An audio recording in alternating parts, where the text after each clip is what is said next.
Bonjour à toutes et à tous, on se retrouve pour une nouvelle vidéo durant laquelle on va tout simplement faire du reverse, ce qui est vraiment très étonnant.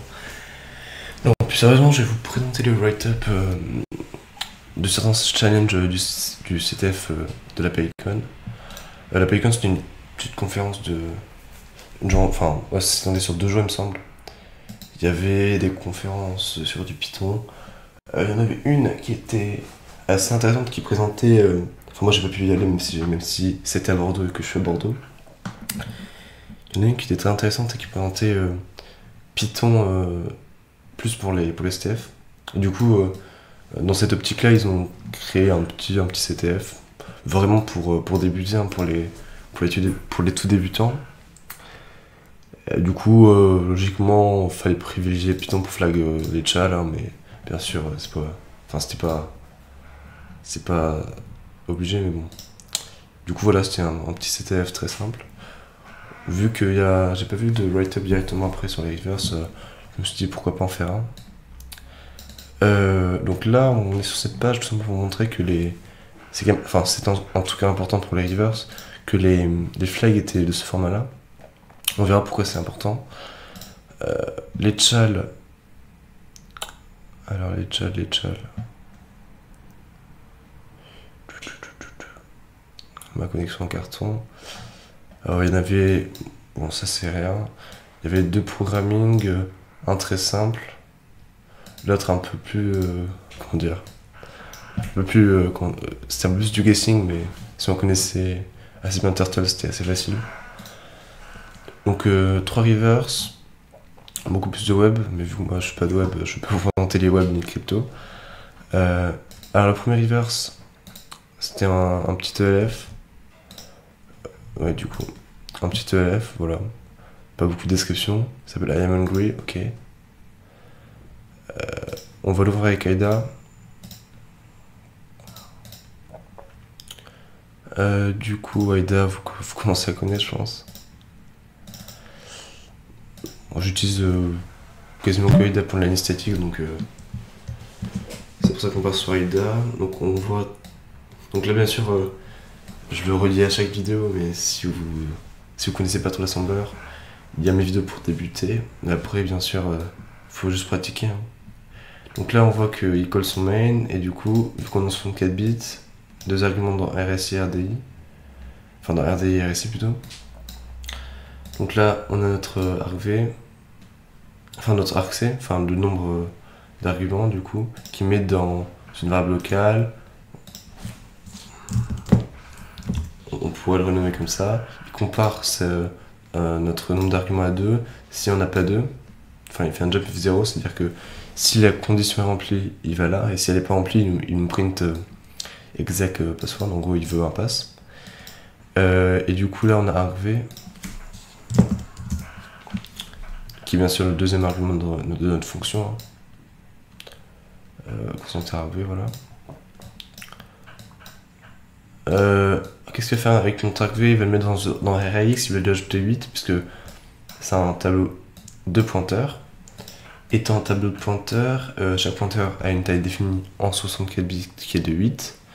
Et si on lui ajoute 8, du coup on a accès au deuxième pointeur, c'est-à-dire à argv1. Ça ressemble à ça, argv. Si vous faites du C, c'est évident.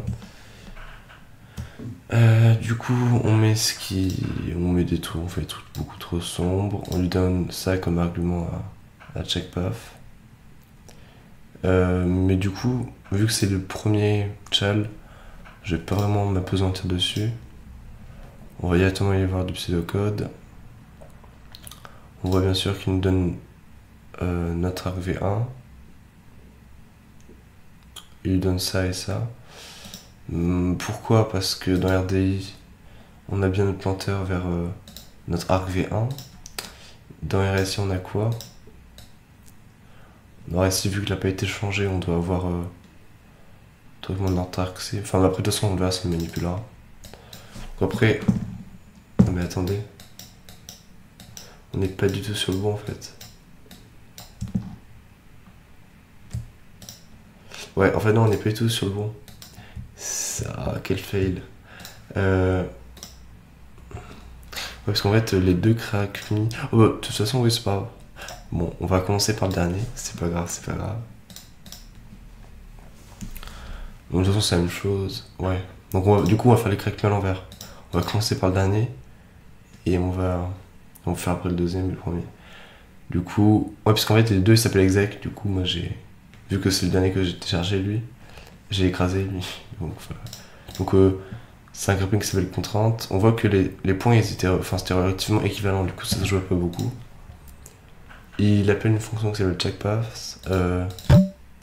Et dans cette fonction, on a juste un truc cancer qui ressemble à ça. Voilà. Ce qui est intéressant de voir, c'est que il prend juste un pointeur. Et dans ce pointeur, il arrive à nous dire si c'est le bon flag ou pas. Et comment il fait? Il compare les caractères certains caractères de cette chaîne de caractères entre d'autres caractères de cette même chaîne de caractères avec des valeurs en dur. Mais du coup, ces valeurs en dur ne correspondent pas à des caractères. Et correspondent à des différences entre les caractères de ce flag. Du coup, c'était un peu. Comment dire? C'est moins simple que quand le flag ou quand une clé est hard-codée et qu'il y a juste un encodage en chiffrement qui est opéré. Là, c'est. En fait, ça multiplie les inconnus. Donc, qu'est-ce qu'on voit en premier? On voit que. Il compare la taille. Oui, d'ailleurs. On voit en fait, si checkpath. Bon, de toute façon, c'est plus simple. Bon, là, on peut look la soundbar, je pense. Voilà. Il le teste pour voir s'il est égal à 0. Bon, de toute façon, c'est la même chose. Si checkpath il existe, enfin, si la valeur de retour de checkpath elle existe, c'est-à-dire que si elle est différente de 0, il nous met try-again. Donc ça c'est une notation en C, c'est-à-dire que quand il n'y a aucun check dans le if, c'est que c'est. Il va. La condition ça va être si la valeur de retour de checkpath est égale, existe, est différente de 0. Et si on a un différent ici, et ben ça va check c'est égal à 0. Donc là ça c'est le petit point pour en proxy. Du coup il met try again. Sinon il va put good job validate every flag. Du coup ça veut dire que notre checkpath doit renvoyer 0. En renvoyant 0, il va pas print try again vu que en fait là il fait juste un test EAX où il check si la valeur de retour est égale à 0. Et il fait un jump if not 0. Donc c'est-à-dire qu'il jump si s'il est pas égal à 0. Du coup, pour print good job validate with this flag, il faut qu'il soit égal à 0. Du coup, voilà. Revenons sur checkpath. Donc, le problème qu'on a maintenant, c'est que ça multiplie les inconnus. C'est-à-dire que ça va être compliqué de faire une équation en posant ça d'un côté et ça de l'autre. Du coup, ce qu'on va faire, c'est qu'on va utiliser un Z3 Prover qui est un outil développé par Microsoft Research. Un théorème Prover, on peut aussi un set solver. Du coup, on peut l'utiliser sans ligne de commande. Donc, par exemple, si je fais un sudo -in, je vais pouvoir l'utiliser directement en ligne de commande. Donc là, je vous apprends pas à l'installer puisque je vois peut-être une vidéo dessus un moment. Est-ce que je peux faire un truc comme ça, genre?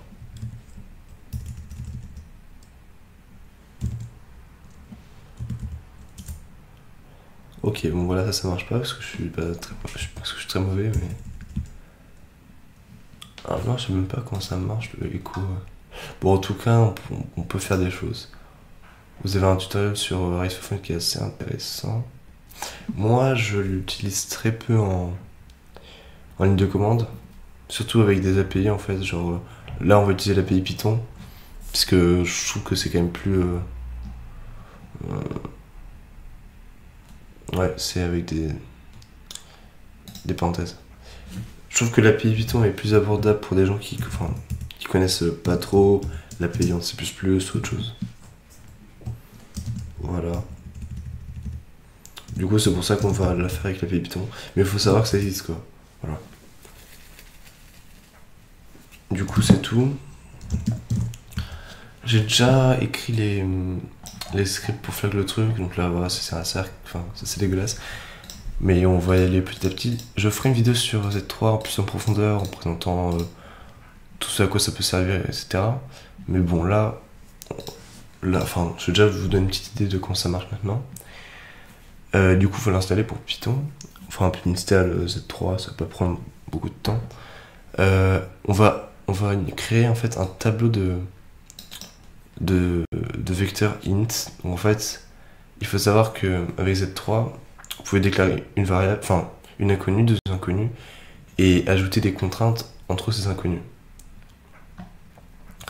Vu que maintenant nous on sait qu'on a un tableau de 16 caractères, et ben ce qui va se passer, c'est que on va lui dire en fait un tableau de 16 caractères finalement c'est quoi? C'est 16 inconnus qui peuvent prendre des contraintes entre elles. Et du coup, c'est ce que fait le tableau, enfin la fonction, la méthode du coup int vector. Voilà. Je pense que. Donc, comment ça s'utilise? Bah, ça retient tout simplement une liste. X, c'est pour notre modèle, on verra un peu plus tard. Et ça, c'est le nombre d'inconnus qu'il va y avoir en fait. Enfin, le nombre d'éléments qu'il va y avoir dans notre liste. On utilise S à solver. En fait, solver, c'est ce qui va résoudre notre équation. Enfin, nos contraintes en fait. Étant donné que c'est un texte qu'on doit rentrer en argument à notre crackme. Ouais, du coup, peut-être un nouveau terminal. Bureau. Voilà, du coup, on doit rentrer ici. Du coup, les caractères qu'on pourra rentrer seront forcément dans la table ASCII. Étant dans la table ASCII, ils seront plus grands que 32 et plus petits que 128. Donc, la table ASCII, si vous ne connaissez pas, je vais pas vous faire enfin, je vais pas m'apesantir dessus, mais c'est. La table ASCII, c'est tout simplement un moyen d'encoder les caractères. Et du coup, pour des. Enfin, la plupart du temps, ils sont. En tout cas pour la table ASCII, les caractères imprimables sont entre 33 et 127 inclus. Enfin, 33 il est inclus et 127 aussi. Du coup, notre inconnu sera forcément plus grande que 32 et plus petite que 128. Maintenant, c'est là que ça va être important. On avait montré qu'il y avait un format de fichier, un format de flag à respecter. On sait que le premier caractère, ça va commencer par un P. Enfin, ça va commencer par PyCon, accolade, quelque chose, fameuse accolade. Du coup, on sait que les 6 premiers caractères, ça va être PyCon, une accolade. C'est pour ça qu'on fait un s.add, la méthode .add, qui permet d'ajouter des contraintes. On lui donne notre inconnu qui va prendre cette contrainte.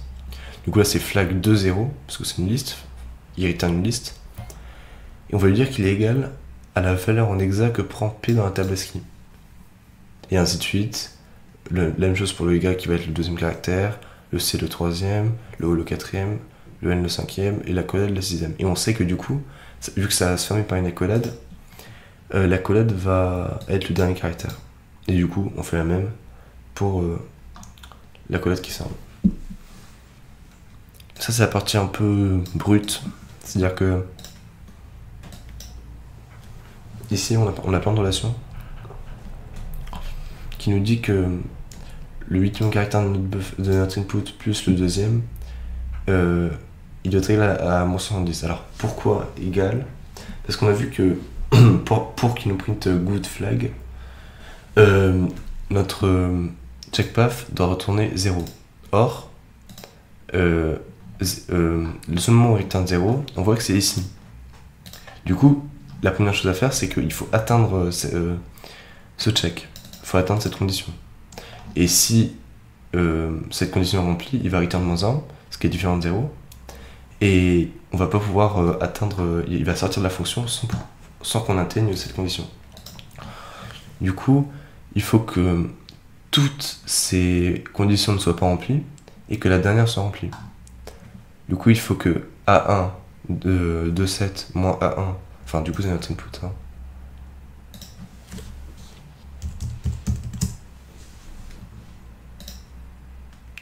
Il faut que input de 7 moins input de 1 soit différent de moins 70, etc., etc., etc. Soit égal à moins 70 pour qu'il ne soit pas différent et qu'il ne sorte pas en retournant moins 1 de cette fonction.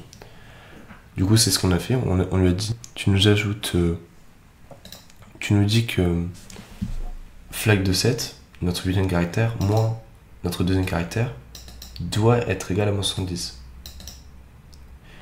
Et comme ça va pouvoir donner des contraintes à deux variables, deux inconnus en fait. Et on fait ça pour chaque condition. Du coup, ça c'est un peu... Enfin, c'est pas très intéressant à voir en vidéo, mais c'est un peu long à faire.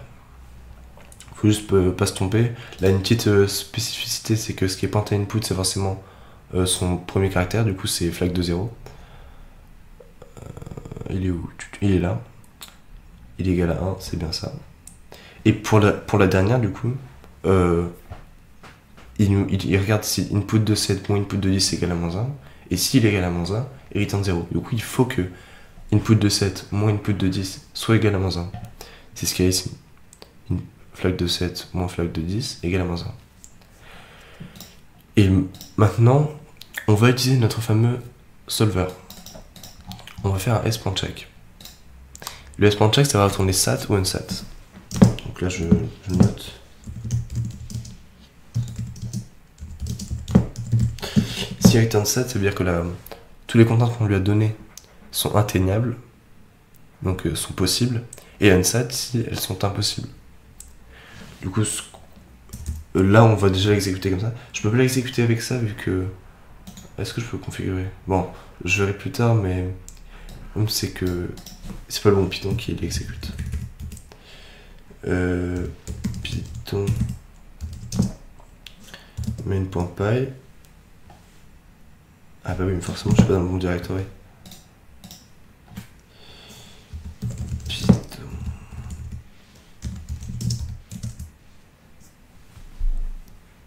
Et là, enfin, vous êtes encore débutant avec AZ3, mais quand tu print ça, c'est vraiment le bonheur extrême de savoir qu'on s'est pas trompé dans ses contraintes. Ce qui n'est souvent pas le cas au début, mais bon. De toute façon, du coup, on sait que notre contrainte, enfin, que tous les contraintes qu'on a insérées, qu'on lui a données, elles sont possibles. C'est possible de les atteindre pour une certaine valeur. Du coup, ce qu'on peut faire, c'est faire un print m s.model. Donc vous allez voir par vous-même ce que ça donne. M.model en fait, et c'est là que va être utile notre x ici. X, attendez, voilà. Alors, ce x, il va correspondre à ça. Il va nous dire que le xème caractère, par exemple là c'est x0, on sait que x0 devrait être égal à 112. On sait que le 15ème caractère, enfin du coup le 16ème caractère, vu que c'est comme ça 0, devrait être égal à 65, etc. etc.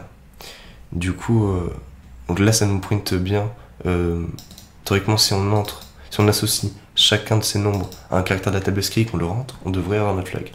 Et à partir de là, on peut tout simplement se dire que, voilà, enfin, à partir des caractères de la table ASCII,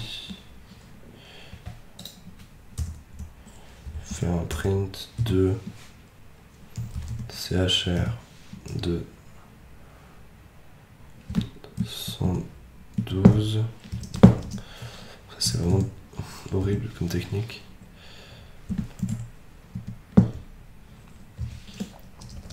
Bon, de toute façon, les premiers, on a besoin de les faire. Hein.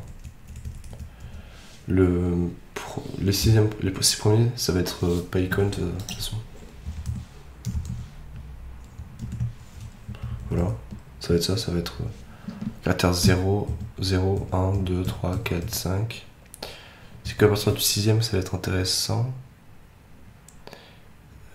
6ème qui est 90.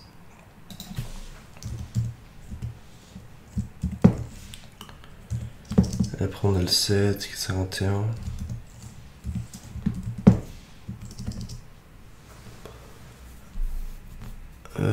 Après on a le 8 qui est 95.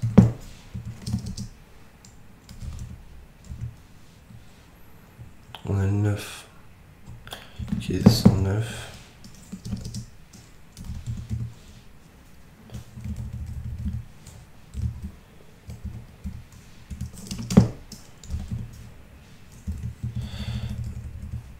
Alors le 9 c'est 109, le 10 c'est 52, le 11 c'est 115,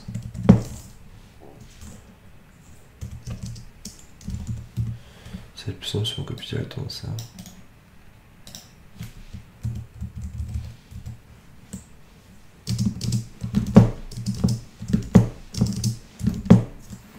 Alors 115 c'est le 11, le 12 c'est 84,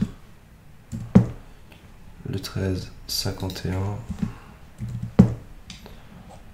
le 14 114 et le 15 125.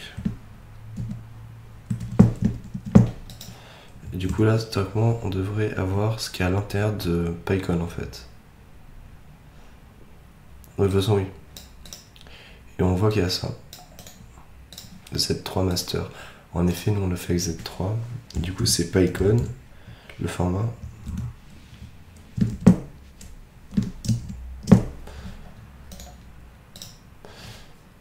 Z3 master. Voilà, du coup, on a juste à se mettre et avoir les points. Et vu que ma connexion est dans le carton, voilà, on a dit ça. Du coup, là, c'était le premier. Le deuxième, bon, très très simple.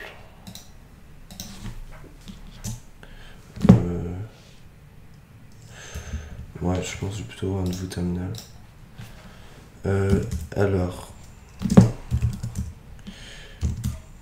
on a un. Donc là, si on l'exécute, ça fait ça. Donc voilà, il demande une forme. Il a un input et il a une print triangle qu'on appelle flag. On voit si on fait un file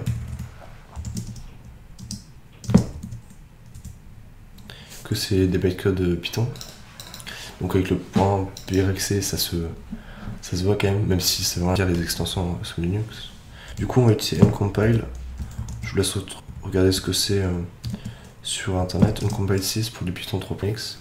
Enfin, déjà, ça marche aussi pour du 2. Et on voit qu'il me donne une source. Voilà. Il me donne directement le code source à partir du fichier de bytecode. On voit que si... Enfin, on voit plein de choses. On voit qu'il crée un tableau avec des nombres. Il demande un password. Il fait un if len de expected est différent de len de password.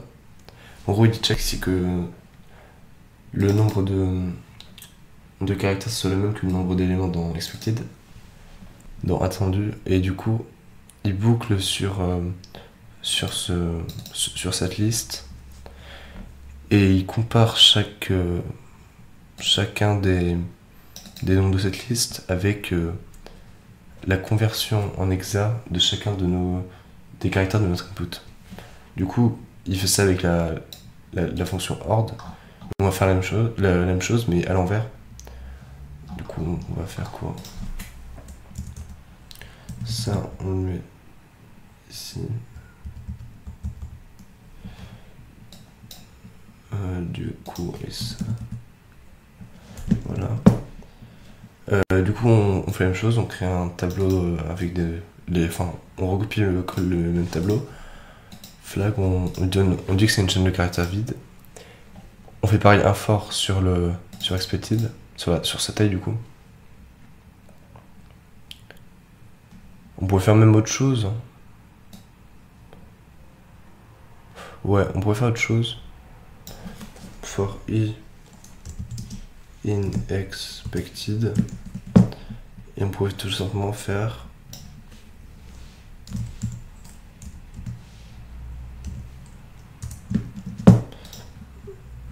ça marche aussi, je pense, même si je suis pas spécialisé en Python.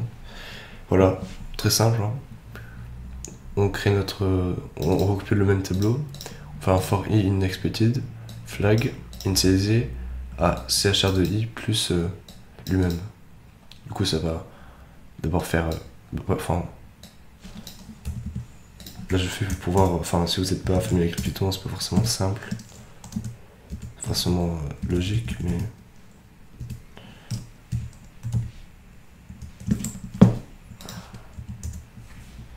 Voilà, du coup, ça donne ça en fait. Il va d'abord déterminer que la conversion en. Enfin.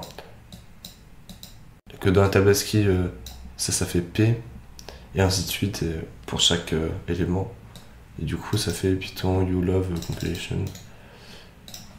On copie-colle, rien de bien compliqué. Et du coup, ça marche. De toute façon, quand on trouve un flag qui a cette tête, je pense qu'il n'y a pas de problème. Du coup, ça c'était le deuxième. Vous voyez que vraiment, c'était pas complexe du tout. Maintenant, ce qui se passe, c'est qu'on a fait le premier, on a fait le deuxième. On va regarder maintenant le. On a fait le troisième et le deuxième. On va regarder le premier maintenant. Bon, faudrait que je le télécharge, ce qui n'est pas gagné.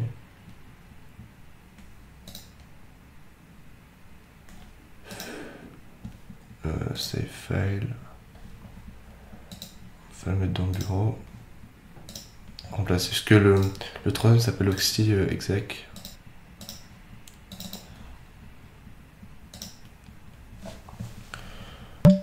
Donc on va directement dans main.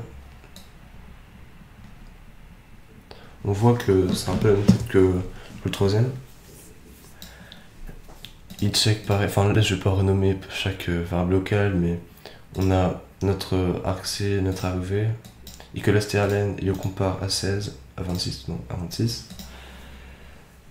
Et s'il n'est pas égal à 26, il nous dit input password must have 26 caractères, ok. Et au bout d'un moment, il colle une fonction et il teste que la valeur de retour de cette fonction soit égale à 0. Si elle est égale à 0, il met try again, si elle est différente de 0. Jump is 0, oui, ça. Il teste que ce soit égal à 0. Si ça l'est, il print try again. Et si ça l'est pas, il print do job. Donc, on va regarder le pseudocode de cette fonction.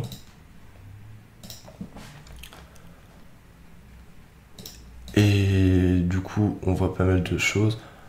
Donc là, on va faire l'analyse linéaire, c'est-à-dire que on va créer des variables locales OK. Il fait un malloc d'une constante. Enfin, le malloc là a été inutile hein, parce qu'il aurait très bien pu le push sur la stack. Fait un tableau. Enfin. Push. Ouais. Ça se fait combien? Il a juste à faire un tableau de 26 caractères, de 26 octets. Et l'initialiser, enfin, et faire un str compagnie ou un truc comme ça. Mais parce que le malloc là ça sert à rien. Si c'est déjà de base que c'est 26. Donc là il appelle une autre fonction, il donne comme caractère notre input, hein, parce que je le rappelle. Dans le main, il donne comme argument s. Et s c'est tout simplement notre rax var 10. C'est argv en fait. Donc là oui je le renomme. Argv. C'est notre argv, il lui ajoute 8 pour que ce soit argv1. Du coup, c'est pour ça que il dit qu'on lui donne argv1. Donc voilà, enfin, ça on peut le renommer en argv1.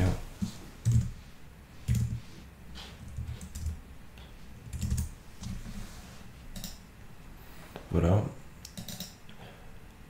Oui, il check que la valeur de retour soit égale à 0, c'est ça. Il va appeler cette fonction en lui donnant juste un pointeur. Du coup, on se doute que s'il l'appelle en lui donnant un pointeur, ça va forcément edit dest. Ok. Là, on voit un truc qui revend, c'est Python VM for fun. Enfin, PyCon VM for fun. Du coup, moi j'ai commencé tranquillement à le reverse, je vois qu'il y a un while, ok. Je vois cette dernière carte, je suis un peu curieux, j'y vais à l'offset, à cet offset, qui est dans la point data, ok. Du coup il est writable, ok. Et je vois que ça ressemble fortement quand même à un flag. Du coup, ce qu'on peut se dire, c'est que est-ce qu'on testerait pas ce flag? Enfin, surtout moi je me suis dit, vu que le deuxième c'est juste un point paille, et que le troisième t'as la source, le premier devait pas être compliqué. Du coup, faut pas forcément chercher très très loin. Du coup, on a juste à test. Est-ce qu'il va répondre? Ouais. Donc PyCon, ça vous commencez à être habitué. Et ça donne VM for fun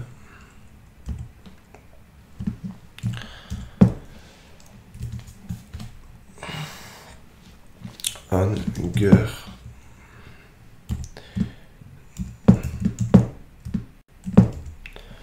Du coup, VM for fun Anger 2. Voilà. Et on voit que le flag c'était ça. Du coup, enfin, j'ai pas vraiment besoin de reverse le binaire entièrement pour. Enfin, est-ce que c'était du guessing? Non, c'était pas du guessing, mais. C'était en tout cas bien le flag. Parce que voilà, il fait des trucs très sombres. Enfin, très sombres. En fait, c'est assez idiot. Du coup, voilà, c'était ça. C'était tout pour cette vidéo. Je pense pas qu'elle soit très très longue, mais c'était juste 3 petits write-up sur le channel du CTF de la PyCon. Alors, du coup, si vous avez bien aimé la vidéo, vous pouvez peut-être tester vous-même les craquements. N'hésitez pas à rejoindre mon serveur Discord, dont je mettrai le lien en description. Et puis c'est tout. Salut et peut-être à une prochaine fois.